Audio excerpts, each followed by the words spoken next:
Sakal Gunar Vande Guru Sri Charanaravindan.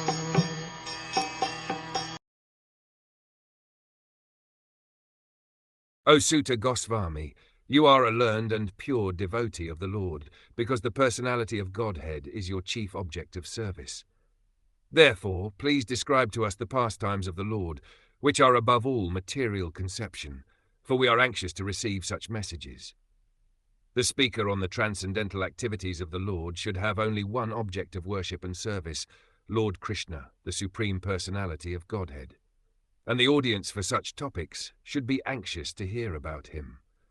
When such a combination is possible, namely a qualified speaker and a qualified audience, it is then and there very much congenial to continue discourses on the transcendence. Professional speakers and a materially absorbed audience cannot derive real benefit from such discourses. Professional speakers make a show of Bhagavad Sapta for the sake of family maintenance, and the materially disposed audience hears such discourses of Bhagavad Sapta for some material benefit, namely religiosity, wealth, gratification of the senses, or liberation. Such Bhagavatam discourses are not purified from the contamination of the material qualities. But the discourses between the saints of Naimisharanya and Sri Sutta Goswami are on the transcendental level. There is no motive for material gain.